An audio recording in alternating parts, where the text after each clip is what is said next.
আওয়ামী লীগেরই অস্তিত্ব নাই, সেই আওয়ামী লীগের হরতাল নিয়ে কথা বলা আমাদের কাছে মনে হয় যে একদমই সমীচীন না।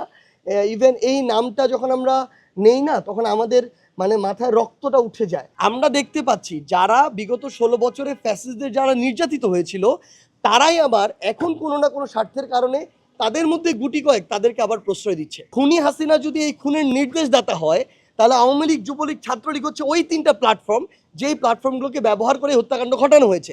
যদি মনে করে এবং যদি এটা প্রমাণিত হয় যে 30% মানুষ ধরা হয় বা 25% মানুষ যে ভোটার ছিল নৌকার বা আওয়ামী লীগের, তারা প্রত্যেকে এটার সাথে সম্পৃক্ত, প্রত্যেকের বিচার হবে, সমস্যা নাই তো। ক্ষমা চাইলেও কেউ একজন যে শুধরে চলে আসলো সকল পাপের কাফফারা হয়ে গেল, ব্যাপারটা এমন না।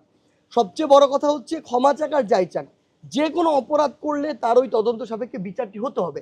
আরেকটি কথা যেটি বললো যে এর মাধ্যমে আসলে আওয়ামী লীগের যারা ছিল তাদের এই যে প্রসেসটা, তারা কোনোভাবে পুনর্বাসিত হবে কিনা, কিভাবে এটা নিশ্চিত করা হবে।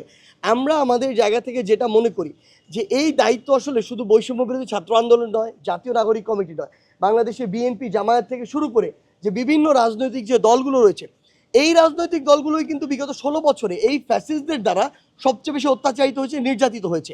বাংলাদেশের কোনো একটা উপজেলার কোনো একটা ইউনিয়নে, ওই ইউনিয়নের ধরেন কোনো একজন আওয়ামী লীগের নেতা অন্যান্য রাজনৈতিক দলের নেতাদের উপরেই সবচেয়ে বেশি নির্যাতন করেছে। সো আমাদের এখন প্রত্যেকটা জায়গা থেকে দেশের যারা কোনো না কোনোভাবে এই ফ্যাসিস্ট এবং তাদের দোসরদের দ্বারা নির্যাতিত হয়েছে, আমরা আমাদের জায়গা থেকে মনে করি সকলের তাদের জায়গা থেকে আইনগত প্রসেসে যাওয়া উচিত। এবং এক্ষেত্রে অন্তর্বর্তীকালীন সরকার একটা গুরুত্বপূর্ণ কাজ হচ্ছে এই বিচারিক প্রক্রিয়াগুলোতে অন্য কোনো হস্তক্ষেপ। আমরা দেখতে পাচ্ছি যারা বিগত 16 বছরে ফ্যাসিস্টদের যারা নির্যাতিত হয়েছিল, তারাই আবার এখন কোনো না কোনো স্বার্থের কারণে তাদের মধ্যে গুটি কয়েক তাদেরকে আবার প্রশ্রয় দিচ্ছে। আমরা আমাদের জায়গাতে স্পষ্ট করে সেদিনও জানিয়েছি, আমরা যখন প্রধান উপদেষ্টার সাথে কথা হয়, যে সবার আগে রাজনৈতিক দল হিসেবে আওয়ামী লীগের যে রেজিস্ট্রেশনটা সেটা একদম নিষিদ্ধ করতে হবে, সেটা আর থাকবে না। এবং এরপরে এই যে খুন, এই যে হত্যাকাণ্ড, এই অপকর্মের দায়ে খুনি হাসিনা যদি এই খুনের নির্দেশদাতা হয়, তাহলে আওয়ামী লীগ, যুবলীগ, ছাত্রলীগ হচ্ছে ওই 3টা প্ল্যাটফর্ম, যেই প্ল্যাটফর্মগুলোকে ব্যবহার করে হত্যাকাণ্ড ঘটানো হয়েছে। সো তাহলে খুনি হাসিনাকে যদি এই খুনের দায়ে ফাঁসির মঞ্চে যাওয়া হয়, এই প্ল্যাটফর্মগুলো কিন্তু সেটার কারণে নিষিদ্ধ হওয়ার দাবি রাখে। আমরা আমাদের জায়গা থেকে এই দাবিটি জানিয়েছি। এখন আমরা যে কথাটি বলছি যে যদি মনে করে এবং যদি এটা প্রমাণিত হয় যে 30% মানুষ ধরা হয় বা 25% মানুষ যে ভোটার ছিল নৌকার বা আওয়ামী লীগের, তারা প্রত্যেকে এটার সাথে সম্পৃক্ত, প্রত্যেকের বিচার হবে, সমস্যা নাই তো। দল হিসাবে আওয়ামী লীগ, ব্যক্তি হিসাবে খুনি হাসিনা, আর একজন ভোটার হিসাবে যে কেউ একজন ভোট দিত, এই 3টার মধ্যে পার্থক্য আছে।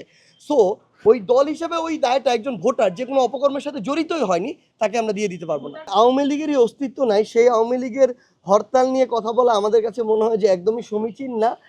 ইভেন এই নামটা যখন আমরা নেই না, তখন আমাদের মাথায় রক্তটা উঠে যায়। কারণ এই নামটার সাথে কিন্তু হাজার খুন আর এই রক্তগুলো জড়িত। এই নামটার সাথে যখন আমরা নেই, তখন আহত যোদ্ধাদের চেহারাটা এখনো চোখের সামনে আসে। তারা তাদের জায়গা থেকে কিছুদিন পরে দেখবেন একটা ওয়াশরুমের ফাঁকা চিত্র পোস্ট করে তাদের গ্রুপে দিবে, দেখবে যে এই হরতাল চলছে তাদের, যেটা অলরেডি আপনারা মনে হয় তাদের গ্রুপে এরকম করে দেখতে পাইছেন।